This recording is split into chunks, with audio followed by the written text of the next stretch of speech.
this one. We released this here last year.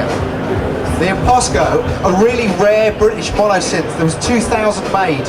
I was asked to find one for a band, and my wife, who hates me staying in the studio with synths, actually came in at one point and said, "You're not giving it to the band, you're keeping it." And after it started to go a little bit wobbly, we looked at emulating it. It took 18 months. The principle of the thing is it's all digital except the filters. The filters are analog. There's two 12 dB filters that run in parallel. You can boost the resonant peak of the filters, and then you can separate each filter. So you can get some really interesting characteristics. So there's your standard sound. You boost the resonance, and with the separation control, here we can get those vowely textures.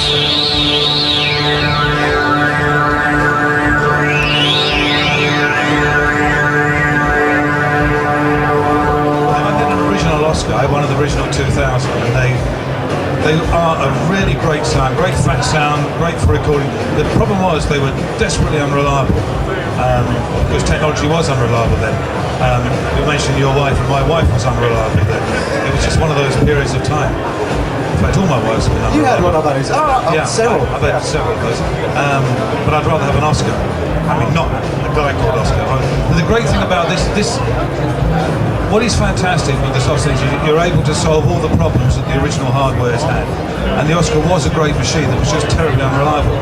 This is what's so good. We used it in the studio on an album I did called Out There last year.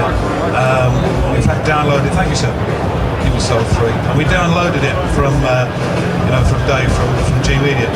It just come out then, correct? You just finished it? Yep. And we ended up using it on every single track. It's such a great piece of kit. It really is good. Although it's a standard subtractive synth, it's got a couple of unique points to it, aside from the filters. It's subtractive, but there's also an additive section as well, which you can see down here by the display. Now the way it normally works is that you play a note, you press a button, you play a note, and the additive section would come in and out over time.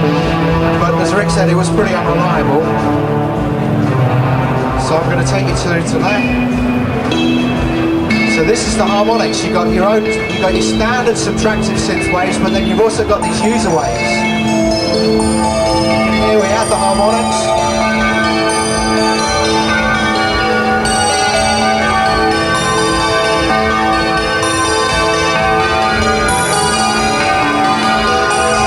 When you build a harmonic you like, you can save it out.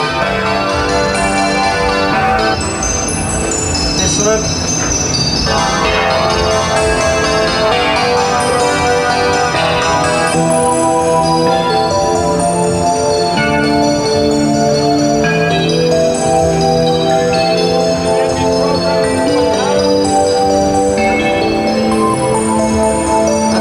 Take these waveforms and add it with a normal, like a PWM waveform. So we have a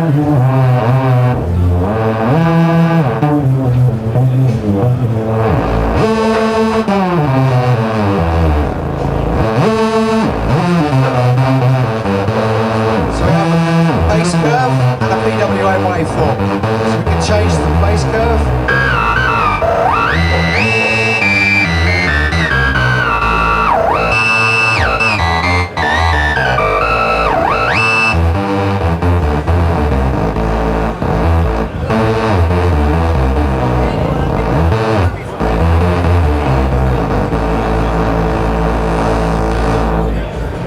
As anything. You guys, does anyone know what the catchphrase for this synth was last year?